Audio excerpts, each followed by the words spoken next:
The boss causes a fuss by shocking all of us. And the boys secure one big day and possibly another on the way.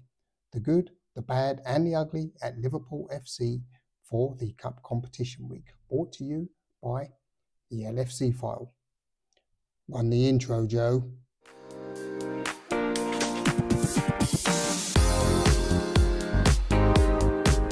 Welcome back one and all to the latest episode of the Good, the Bad and the Ugly podcast at Liverpool FC, brought to you by yours truly, Ben Green and the LFC File. As usual, thanks for the continued support for the channel. If you like the content and this is your first time here, welcome. Please consider subscribing and sharing, of course. Press the notification bell so you know when the next one is available. Without further ado, let's get into it with the not good, because it's been a very interesting week.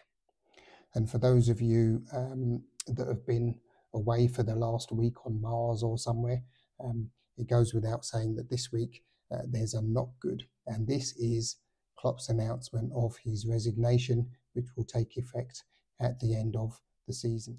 To say this was a shock is an understatement. I don't think anybody expected that or saw that coming. Yeah, I've got my coverage of it here from early in the week. I think it was Thursday, wasn't it? This happened. Great surprise, great shock.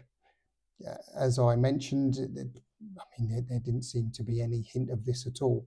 I did mention in the last podcast for the Fulham game that he did look very relaxed in the press conference, and obviously with the decision being made, or at least the decision made to go public, because this was decided and the club informed in November. With the decision to go public, it's clear that it's a weight off the gentleman's shoulders. So yeah, great shame. What can you say? Almost 9 years at the club. He's won pretty much everything there is to win, so there isn't anything else to prove, this is for sure. Great loss. In terms of contenders, as they say, the king is dead, long live the king. In terms of contenders, the main two seem to be Xabi Alonso, my personal favourite, and also the current Brighton and Hove Albion manager, Roberto De Zerbi. So this will be interesting. I think he's actually quite a good manager, this De Zerbi fellow. I thought he's done very well at Brighton so far. Is he Liverpool manager material? I don't know. Don't really know that much about him, but he seems to know his stuff. So yes, watch this space. Let's see what happens. Very surprising news. Came as a shock to all of us. So yeah, what can you do? Let's see how things pan out over the coming weeks and months. Bayer Leverkusen have said they wouldn't stand in the way of Alonso leaving, so it looks as if it's his decision and his decision alone. This week's the not bad.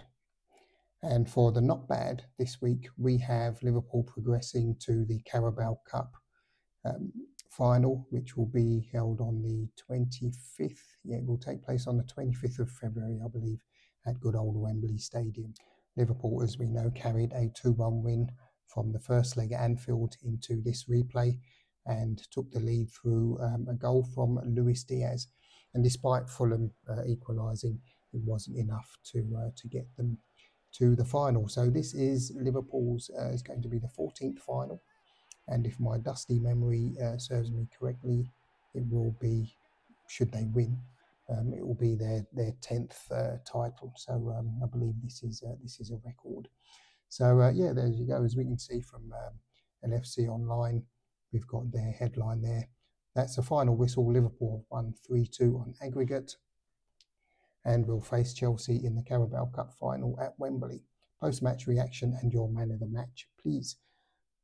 Man of the match, I would say, was, I would give it to Conor Bradley, actually, because he's playing very well at the moment. Very well indeed. Either him or Joe Gomez, I think they're the men of the moment, I would say.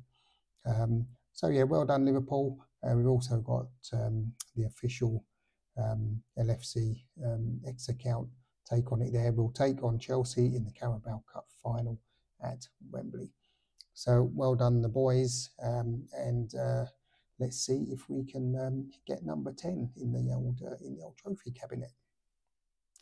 And finally, this week we close with a smugly, and this is Liverpool securing their passage to the FA Cup 5th round with a comprehensive win over Norwich City, who we know is led by Jürgen Klopp's best mate, or one of them anyway, Mr. David Wagner.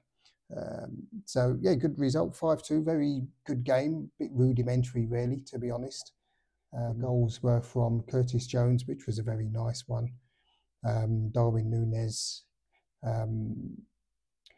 Diogo Jota and Virgil van Dijk, and later Ryan Gravenberch. So 5 nice goals, nicely taken. I think the pick of them was, in my opinion, I would say was Diogo Jota's very good finish. What can you say? Great result. The second goal from Norwich actually was a blinder. I think he's a young Spanish player. Yeah, good game. As I say, pretty rudimentary, to be honest. You can see the golfing quality. But fair play to Norwich. They did put up a good performance, especially in the first half. But sadly, it wasn't to be. So Liverpool go into the 5th round. Liverpool will host either Watford or Southampton in the round of 16 for this season's FA Cup. So you never know, maybe 2 finals again on the cards this season. And I've got anything Liverpool here with their headline, "The Reds go marching on," which absolutely they do. So yeah, let's see how far they get. It would be nice to have another final as well this season. Yeah, all over mixed week. Good results in the cup. Surprising news from Mr. Klopp. So yeah, the world continues to turn. Let's see how this all unravels. And I'm going to wind it up there. Thanks very much for stopping by. Remember, like and subscribe, tell your friends, and press the notification bell so you know when the next one is going to be available.